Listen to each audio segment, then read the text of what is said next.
The first time in recorded history, we have the resources, the solutions, and the capacity to end the persistence of hunger on our planet. Not just to work on the problem, not just to relieve suffering, but to actually end hunger once and for all. For most of civilization's existence, the end of hunger was only for dreamers. Almost everyone saw hunger and starvation as inevitable. Most thought, too many people, not enough food. Although some few remain behind the times, today it is no longer possible to make a sound argument that the world cannot feed itself. Enough food is currently grown to meet the needs of every child, woman, and man. In fact, we are producing enough food to feed the projected world population of the year 2000 and beyond. And new technologies promise even greater production. Yet hunger persists on a devastating scale. Every day, hunger takes the lives of 35,000 people. 24 every minute. Most are children. More people have died as a result of hunger in the past 3 years alone than were killed in World Wars I and II combined. Despite all of our sincere efforts to help the hungry, the truth is that we are ineffective at ending hunger because much of our thinking about the issue of hunger is limited and inaccurate. For most of us, when we hear the word hunger, we picture the famine victims we have all seen on the evening news. Yet famine is only the tip of the iceberg, accounting for only 10% of hunger's daily death toll. The remaining 90%, almost all of the deaths caused by hunger, result from chronic, persistent hunger. While famines usually command our attention, chronic, persistent hunger rarely does. It is a silent holocaust. Chronically hungry people often appear simply to be poor. They look like they will survive, but daily tens of thousands do not. Each and every day, the number of children killed by chronic, persistent hunger is equal to 100 jumbo jets, each carrying 240 children, all crashing to the earth.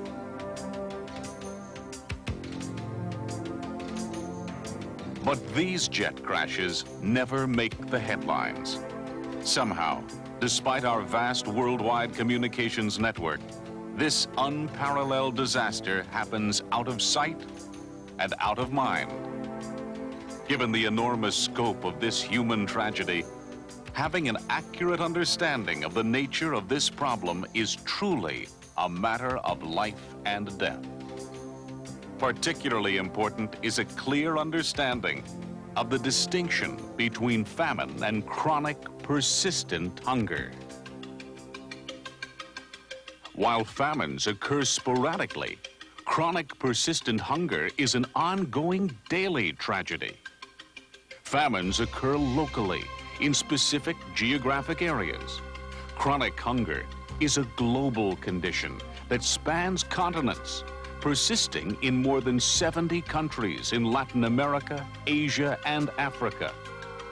Famines disrupt people's lives suddenly, drawing them away from their homes and often crowding them into camps.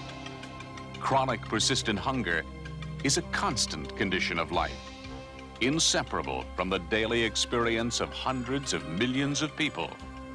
In a famine, people often die from outright starvation, their bodies emaciated from an acute lack of food.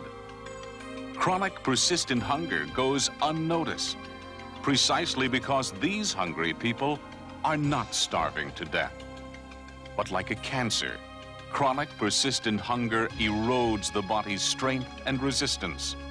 In the end, common colds, ordinary childhood diseases, and even simple diarrhea become massive killers. Even when not fatal, Chronic hunger dramatically diminishes and shortens life. Mothers and fathers are considered elders if they live to the age of 45. Children may appear to be healthy 4-year-olds when they are actually 8. Their physical and mental growth stunted by chronic, persistent hunger. Day in and day out, chronically hungry people do not get enough protein or calories to sustain themselves. Often parasites keep them from absorbing the food they do get. Their systems are deprived of sufficient vitamins and nutrients. Each year, for example, 250,000 children go blind simply due to lack of vitamin A. Normally, a child up to 5 years old will have circumference of 16 centimeters. A severely malnourished child would be about 12 and less. This child now has 10. This will tell us that this child is suffering from third-degree malnutrition, which means the child will have lost 40% of his weight. Malnutrition and other related diseases is one of the highest causes of death. It's so frustrating because most of these diseases are preventable. Because so many hungry infants die at an early age, parents have large families to ensure that at least a few of their children will live to adulthood. In countries where hunger continues to persist, mothers give birth to more than twice as many children than do mothers in countries where hunger has ended. Because the circumstances which cause death by chronic persistent hunger are distinct from those which cause death by famine, the effective solution to each is completely different. To combat famine, we provide emergency food and relief. While famines remain a real threat, the world community is becoming more effective at meeting these emergencies.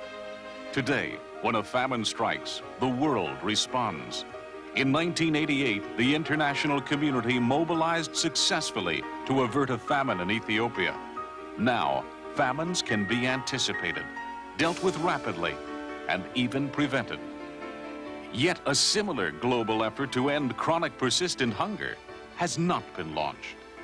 At least 500 million people face hunger every day, not because of a drought, flood, or other emergency, but because they do not have the resources to buy or grow the food they need.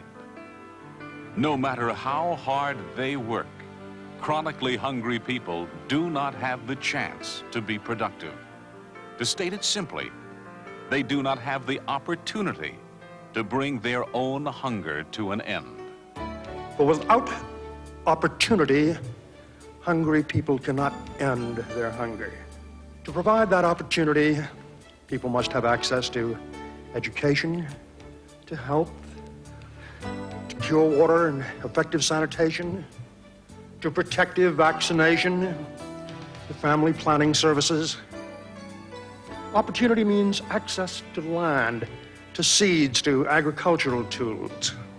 Opportunity can be provided by agricultural research and by the knowledge acquired through extension services of improved farming techniques and irrigation methods. Opportunity will be created by essential rural infrastructure, by roads, by transport, by storage and processing facilities. Opportunity requires credit for the purchase of land, for the improvement of irrigation, for the acquisition of equipment, of livestock, of poultry. With opportunity, full, free, and open opportunity, hungry people can generate the resources they need to feed themselves and their families, and to bring their own hunger to an end. When hungry people are given a chance, hunger will be ended, and the needless deaths of 35,000 people every day will be prevented. For the first time in world history, the end of hunger is possible. By acting now, we can turn this possibility into a reality. What needs to be done is to call forth a new era for ending hunger, an era in which the critical distinction between famine and chronic persistent hunger becomes so widely known that decisive and effective actions are taken. An era in which providing opportunity for hungry people becomes one of the priorities on the economic and political agenda. An era in which the necessary resources are reallocated so that hungry people can end their own hunger. This job will not be easy. It is a tough challenge, but it is a job worth doing, a job that embodies the greatest expression of what it means to be human. And above all else, it is a job that can be done.